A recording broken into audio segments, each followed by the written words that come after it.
মানববন্ধনে দাঁড়িয়েছি। আপনারা জানেন বরগুনার শুভ সন্ধ্যা এক সময়ে গত আওয়ামী লীগের আমলে সেখানে সেই শুভ সন্ধ্যা সমুদ্র সৈকতকে এক শ্রেণীর দালাল অত্যাচারী ওই এলাকার ভূমি খেকোরা বন খেকোরা সেটিকে ধ্বংস করে দিয়েছে। সেই শুভ সন্ধ্যার সমুদ্র সৈকতে যে ঝাউবন ছিল সেটি এখন বিলীনের পথে। আজকে একইভাবে এই সরকারের আমলেও আবার এক শ্রেণীর দালালরা সেই নিদ্রা সৈকতকে ধ্বংস করার জন্য সেটিকে খাওয়ার জন্য এটি কারা তাদেরকে চিহ্নিত করতে হবে।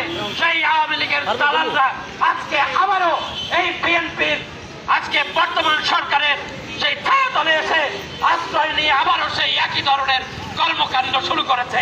সেই ইউনুস ফরাজি সেই শহীদ মেম্বার আমরা তাদেরকে আইনের আওতায় আনার দাবি জানাচ্ছি।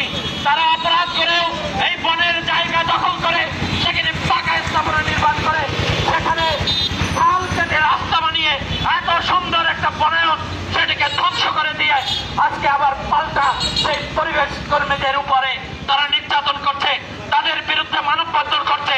আমরা তারই প্রতিবাদে আজকে এখানে দাঁড়িয়েছি। সংগ্রামী বন্ধুরা, আমরা